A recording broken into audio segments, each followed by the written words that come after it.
I've done this before where I'm delving into a book and feel like I have to deal with portions of it while I'm reading them, essentially. Right now I'm reading Tony Attwood's Complete Guide to Asperger's Syndrome. Now, I was relatively involved in online communities for a few years relating to Asperger's, and then, you know, it going away, being more generally about autism as well. But you know, sort of communities for those of us, you know, who had some sort of autistic disorder or whatever. And I never really delved too heavily. Like, the first thing was, hey, I read in the local paper here, actually, because it was while I was in college here, a focus on someone who had Asperger's. And I was like, oh shit, that sounds a lot like me. And then on a gaming forum I was on a little later, someone posted the Asperger's, like, you know, one of the online assessment type things that, you know, they're largely bullshit, but it had some really weird stuff in it that was out of the ordinary. You know, things like a tendency to walk on your tiptoes. Not necessarily to be quiet, just in general, you know, to be up on your toes a little bit more than normal people are. And just all kinds of things that you wouldn't think apply at all. And they don't show up in any of the criteria or whatever, but apparently were constructed by people with some kind of intent towards accuracy. And I was just shocked by how many came true. And that's why, you know, the more I saw about it, the more I was becoming, you know, convinced, yeah, this is probably what I have, right? My tendency to not look people in the face, or if I do, never focus on the eyes, but always somewhere else.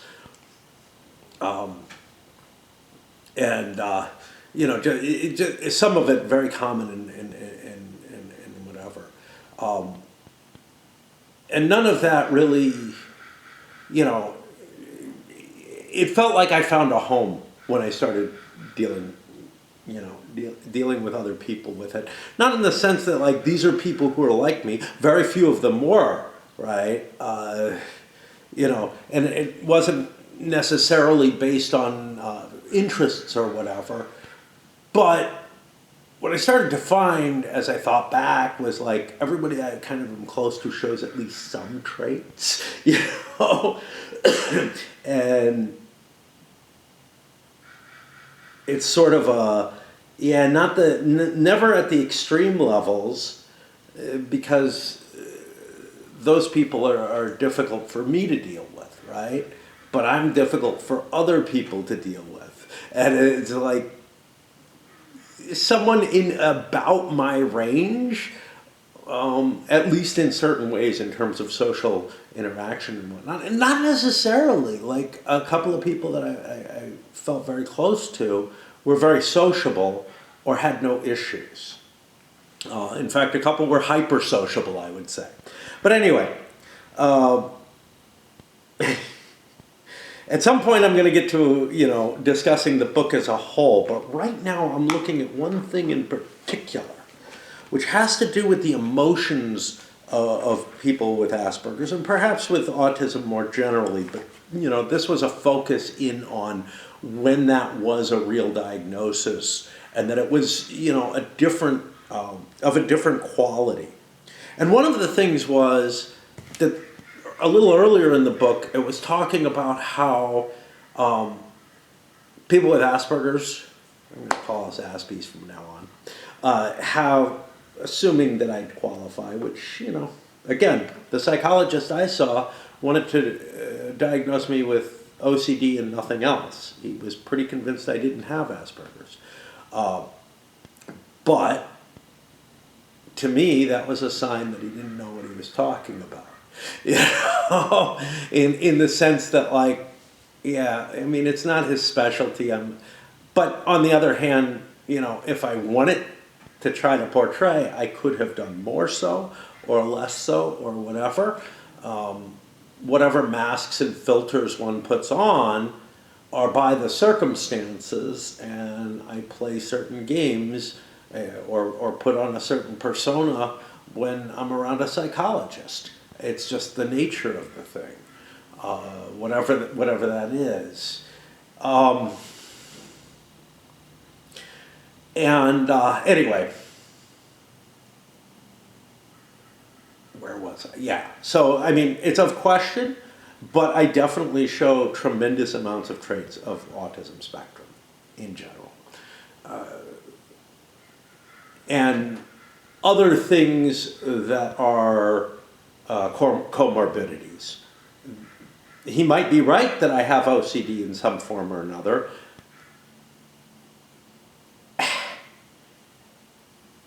It doesn't feel like it to me. Like, the patterns that I do feel more along the lines of not, you know, so people who have OCD often have patterns that don't really do anything valuable. My patterns are the structure of my life, and breaking out of those is what's hard. So just as an example of where there's a differentiation. But anyway, what was I was trying to get to something there, and I lost my train of thought. Sucks getting old. This happened when I was young, too. In fact, I walk into the bathroom much less often now with this, like, gee, why did I come in here? Like, I can remember that happening a lot more when I was younger. Like, I would walk in, I'd be like, I'm in the bathroom, I have to pee, obviously. And I would try to pee, and I'm like, I don't have to pee. Why am I in here? You know? And it was like, you know, to get a nail clipper or something, but who knows? Anyway, what I wanted to talk about was emotionality. And at an earlier part in the book, from where I am right now, they talked about how Aspies had a tendency to kind of have an on-off switch as to their emotional state. I think I may have mentioned this in a recent video or whatever. But it's kind of like either that state doesn't exist or it's all the way on. You know? And I mean all the way. And there's no in-between, no modulation. And that sounded, well, not absolutely 100% what I feel, very close in a lot of ways. Which is that I don't really see, you know, either the world is overall good, kind of okay, or bad. And if it flips to bad, it's just bad. You know, I can imagine states that are much, much worse that I think I would flourish in better. You know? So, for example, I've said things like, yeah, put me in a gulag and I think I'd be kind of happier than I am under normal circumstances, because I would have this strict routine and I would have these clear expectations, and, you know, and although I would never choose such a route, it's obviously more negative than the life I'm in or whatever. I think I would take pleasure in things in a way that I don't take pleasure in them now. I've been in really suffering situations, and the little bits of pleasure you get become so vital, you hang on to them so much, and they become so much more valuable than larger pleasures, you know, that I have within my current life. And an example of that is my gaming, right? I have a certain enjoyment to playing my games solo or with other people, either one. But in both cases, it's not like, if there's anything that's a special interest for me, it's probably games. There have been other things that, you know, I could hook into and really devote myself towards, acting, mathematics, stuff like that. certain kinds of philosophy, mysticism, whatever, but they haven't lasted throughout my life in the same sort of way. And I end up kind of aching for those other things because maybe they brought something better for me. But as sort of the fundamental defining special interest that I have, it's probably gaming. It's something that hooked me. You know, I did it from when I was very, very young. I can remember playing Monopoly or Sorry, Solitaire. Sorry. But and then when I found, you know, war games, games that actually like tried to represent real world situations. In fact, before that even, some of the 3M games tried to represent things a little bit better than, you know, Monopoly would, right? So like Acquire, it feels like you're building up a hotel chain to some extent. Mr. President felt like you're actually running a candidacy. Actually, that one very much did. But as I started to find these games that were more simulations, I became more and more entranced, committed to that as a hobby, at least. But I mean, I don't know, you know, some people spend a lot of time on their hobbies, so I'm not gonna say, oh, it must have been a special interest because it's more intensive, because it's not all that intense, is the whole thing. I get a lot more intensity out of like playing a video game or going for a walk or reading a book than I do out of my gaming. But my gaming is my comfort food. It's the thing that's been there for me all along and that's always there. And it's sort of in that sort of way, not in the sort of way, although when I was young it was different. Like, so they talk about, hey, if you know, you could show a picture to a young kid of like spiders, if that's what they're really interested in, of a particularly rare spider that will just, you know, light them up and make their day, or of a train or something like that if they're into trains. And for me, I can remember looking at like the Avalon Hill catalog and like looking at the Third Reich map and its tiny little picture of it and thinking, yeah, I want that. And then eventually I got it, and it disappointed compared to what it looked like, but it was very, very attractive looking, and reading and rereading the description of the game and stuff like that, just really, really wanting. Same thing with Terrible Swift Sword, where I was like, you know, not as though my life will be complete if I have this or anything, but anyway. So that was actually one difference that I found here, which has less to do with emotions, but more to do with special interests, which is that I feel like my pleasure out of my most persistent and consistent special interest has usually been kind of a mellow feeling, not something that brings great joy to my life, right? Whereas here he sort of describes it as if the special interest is going to bring that kind of joy.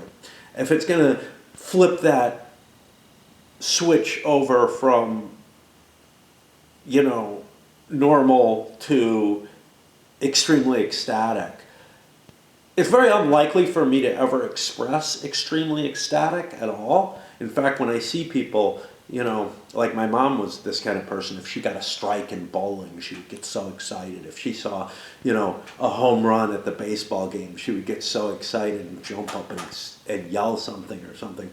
For me, it's not at all like that. Like, there's no physical reaction of showing that kind of enjoyment.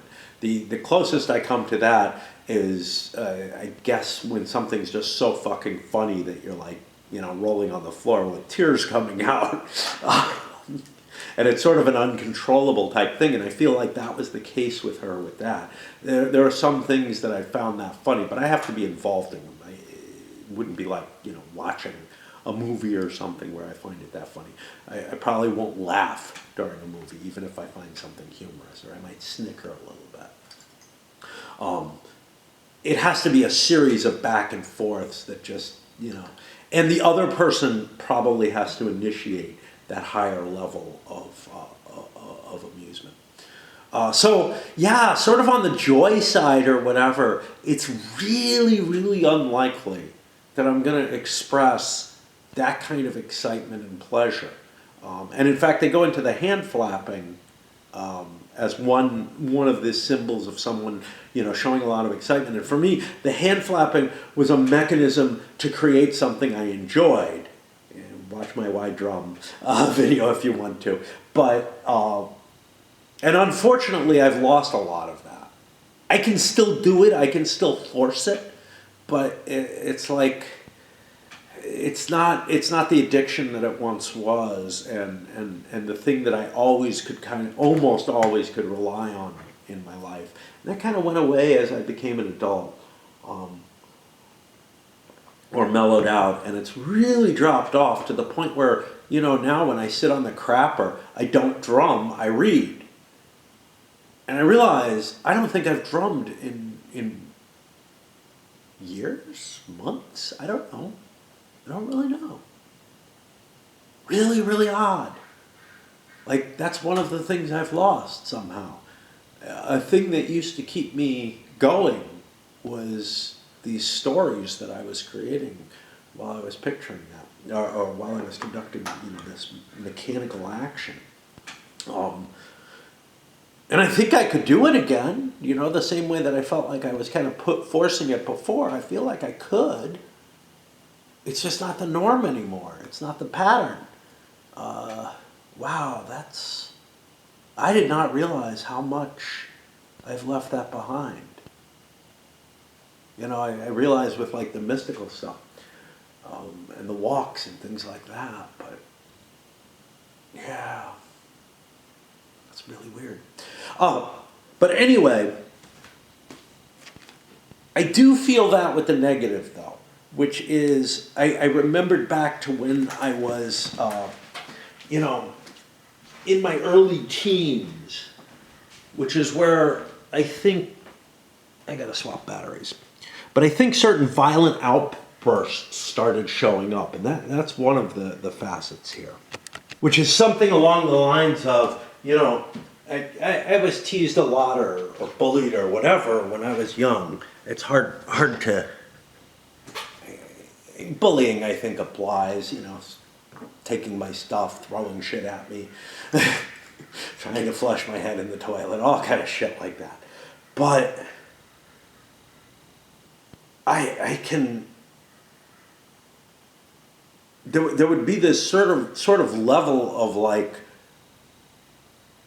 not compliance, but just first ignore them. And right here he says, yeah, that's not going to work. That's been shown just not to work. Do not ignore. But I would never say something like stop.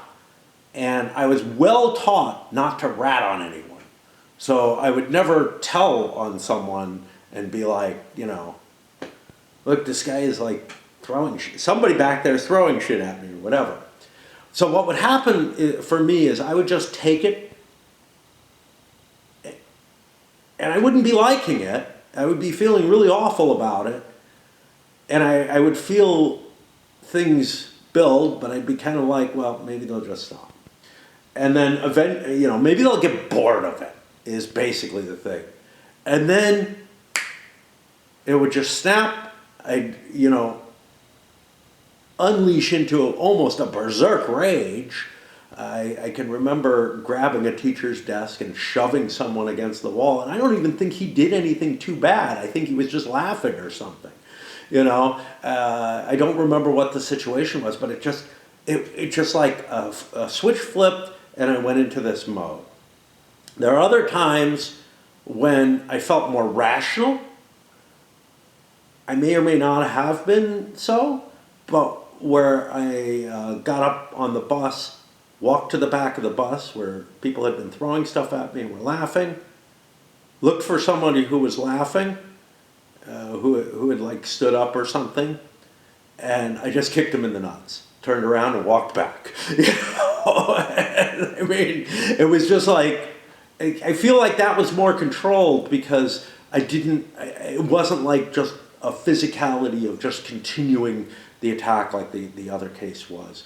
But I remember just quite often I would just escalate to the point where it would end the situation. And it really did, you know? And they go into this and they're like, yeah, you know, there's this tendency to just, you know, over-escalate. Something will be at a low level and just continuous and maybe be escalating a little bit, but then the person with Asperger's is just going to unleash, you know, all at once, try to stop the pain all at once in one action. And that's kind of the, you know, that's kind of how my life works too, right? Like when I left Eugene the first time, oh well, after I was living here the first time, because the first real time I got out of the hotel and went into a car. But when I left Eugene the first time, and I wasn't living here, so it kind of doesn't count. But doing so was that same kind of, that was how I make decisions, right? That's how my executive function works. It's like, look, don't take risks, don't, you know, overthink everything, analyze everything to the nth degree, come to a decision of what you should do, but then to actually do it, you have to kind of flip that switch, and it's just, everything goes from this analysis stage where you're weighing and balancing everything to this ridiculous almost monomaniacal type of existence to get you to that point. Now, for me to clean the house was that kind of thing as well, even though that doesn't seem as dramatic, but it's that same, like the movement from inaction to action is the thing. Going from inaction to action is just a flip of a switch, and I don't like being active. My natural inclination is inactivity, no matter what. But sometimes things get to a point where action has to be taken, and you know, maybe 30% of the time I manage to flip that switch and drive into that realm where I can kind of do anything, but I also am willing to kind of violate principles to do it. You know, I'm largely a non-violent person, I would say. But yeah, there's like almost no restraint, perhaps no restraint, although I think there is still some room for reason to seep in, because I remember when my mom was like gonna call the cops on me, that managed to trigger me enough to not be crazy at that point, like to turn the switch off. But turning the switch, like the switch obviously gets turned off at some point or another, so I don't know, you know, but at some point or another reason seeps in and I'm like, this is not a reasonable reaction, you know. that kind of governor of emotions or whatever is able to step in and prevent me from killing someone, for example.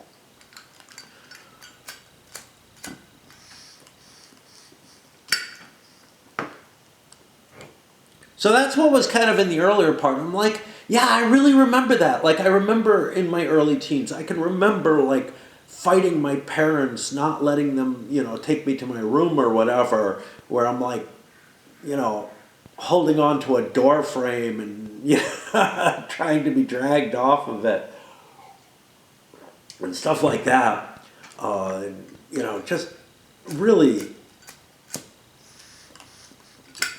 in a reaction to like a blood test that was going to be administered, where I just freaked completely, you know, again in that early teen era, and then I just did not let anyone draw blood from me again until I would say until I was in the hospital, which was, you know,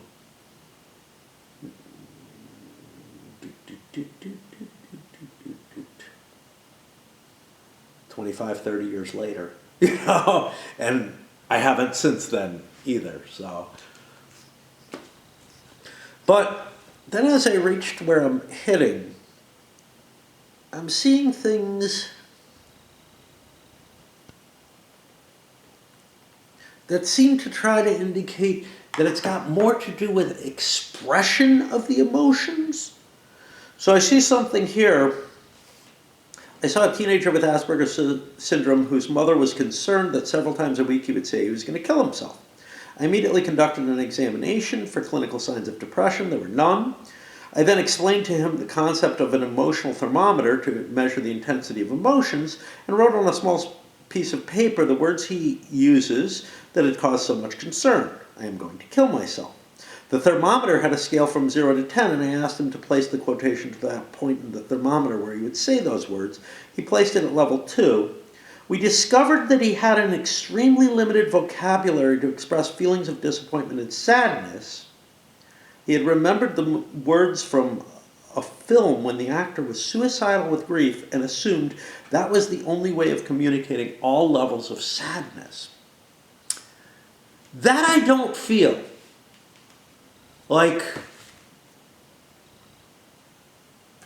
those extreme reactions are the buildup over time of misery.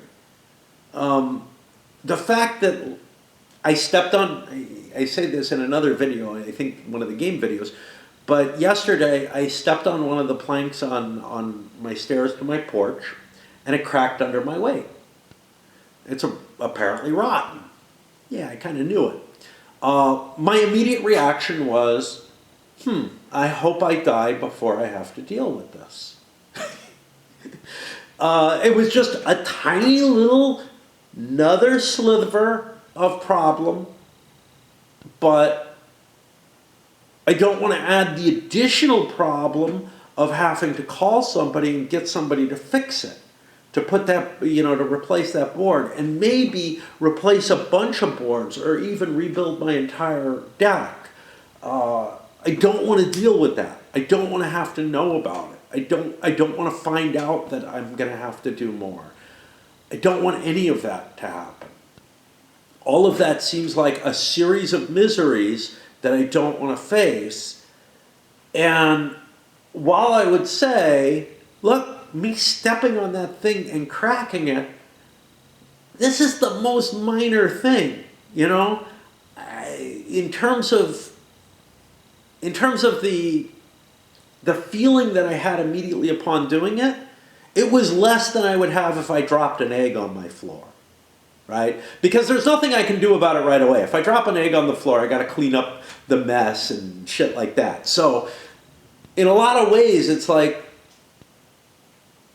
even if the cost in the long run to getting this repaired is going to be much larger than the cost of an egg on the floor, the immediate cost is essentially nothing.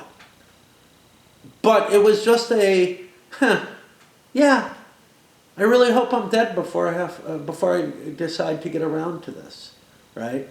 And this is another thing, the decide to get around to this. I know it will take me months, maybe years, to get that thing fixed, right? That's another factor in it. But it's not like I immediately feel like I should kill myself for this.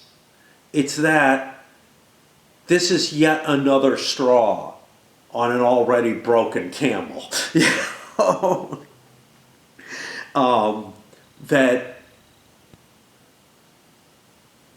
I already know that the only rational response to my existence right now is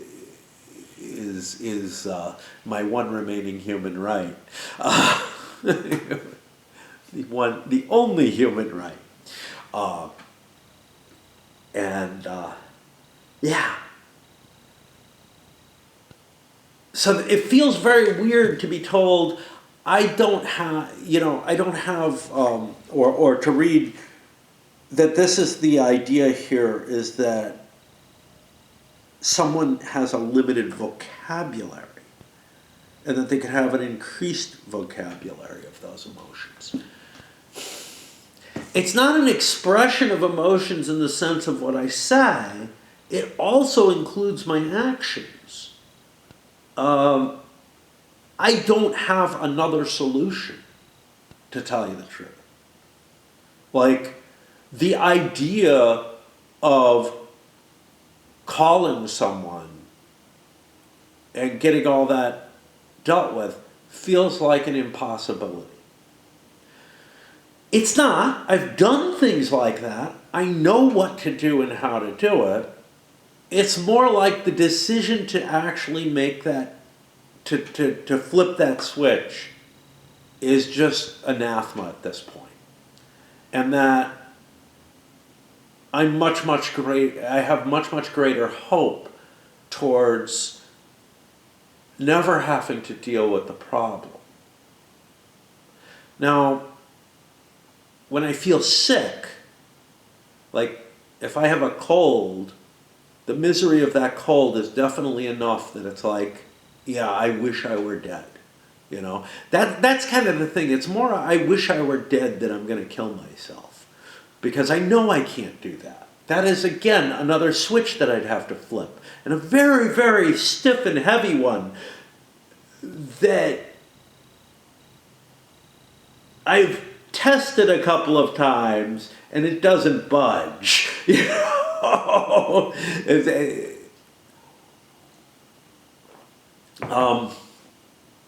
yeah.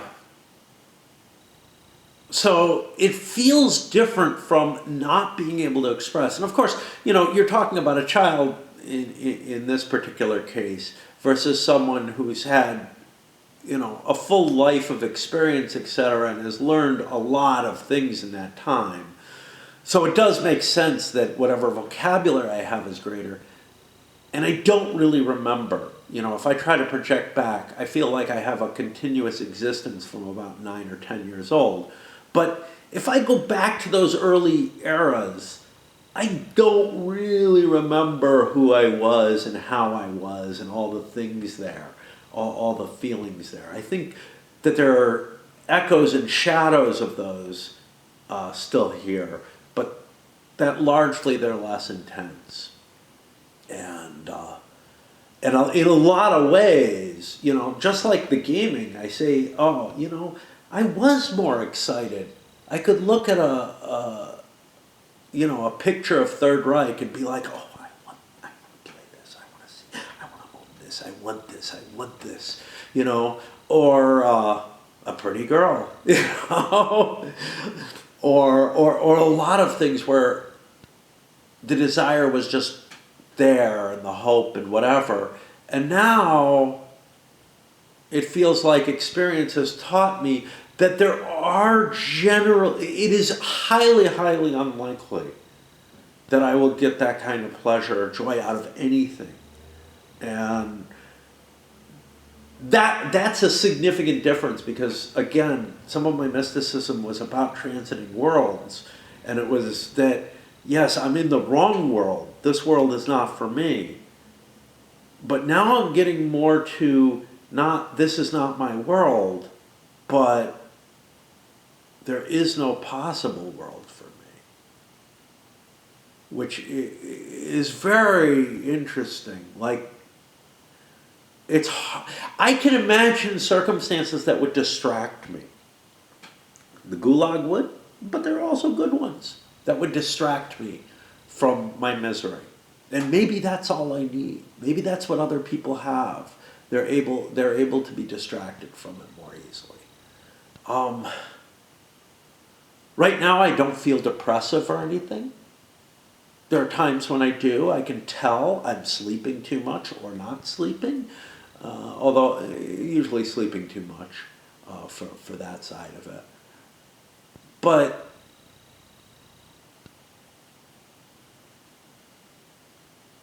I still can kind of recognize the hopelessness of it all. You know, and this is the thing. This is why I say it's not like, you know, when people argue, suicide is like a permanent solution to a temporary problem. No, this is a permanent problem. I'm looking at it clear-eyed right now.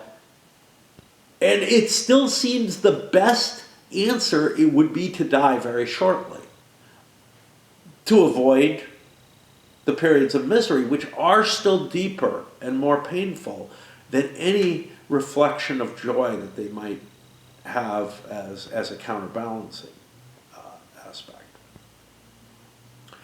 Um,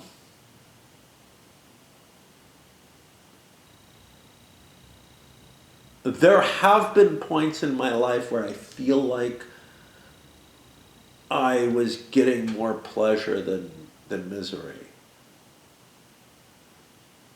But they're really limited. They're like tiny little slices. You know, like a couple of weeks with someone when you're falling in love with them, or or an exciting vacation, like I can remember, or at a game con where things are going well, which is not usually the case. Usually, I'm in kind of my normal sort of. I'll just sit outside and smoke and talk to people if they come up, and because I know that playing games in those circumstances just doesn't bring that much pleasure, and I get as much out of just sort of sitting and being, you know, which is to say it's sort of this very mellow, like whatever enjoyment I have is this very mellow thing in general, and barely registers. Whereas the miseries, I mean, sometimes they're small. Stepping on that stair, it was a small misery. Uh, Sometimes they get rather extreme. Like when I'm really, really sick and can't do anything and can only think, can only have my brain. But of course, sometimes when I'm sick, it's great because I'm having fever dreams, and those are wonderful, even when they're like, you know, terrifying type things. They're still more wonderful than reality. Which is why I'm kind of confused why I can't imagine a world in which I would feel a reasonable level of joy that I think people are supposed to. Um, Comfort for me would be absolute stasis. I can get used to anything and can live in anything as long as nothing ever changes. Excitement and enjoyment to me is almost invariably absolute chaos, where everything is constantly changing, where I have no chance to look around, no chance to get my footing and try to get comfortable for a moment.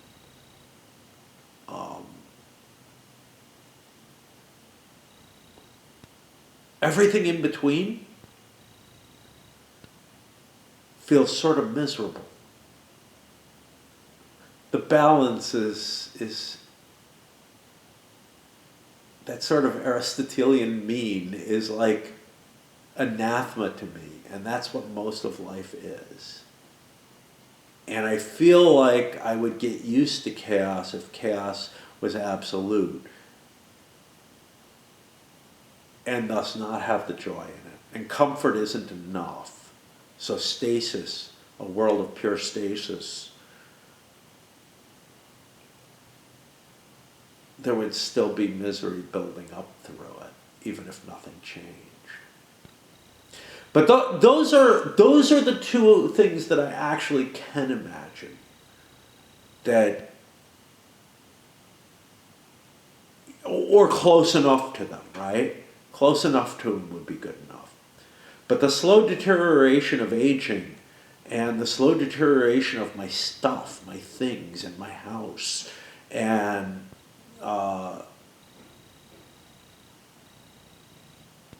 the imposition of duties that are not a pattern. Those all become miseries within a life that isn't that good. You know, I don't want the stasis, I don't want a declining stasis, right? That's no good. And that's what I see here. But even if I imagine something else, you know, whatever I imagine, it's very, very hard. My imagination is not good enough to sort of picture the kinds of realities where either nothing changes or everything is constantly changing. So I see, I don't know, I see different kinds of realities that are more based on the one that I'm living in. And those are insufficient. But maybe there is something there that I could imagine. And maybe I could transit to that. The everlasting dance. That actually sounds perfect. Because the dance is honestly very close to chaos, with the lights and the noise and not being able to focus on anything, but having to focus on everything to avoid, to avoid people, to avoid the clutter, to avoid everything, yet still keep the movements going. And to come up with them, in the instant.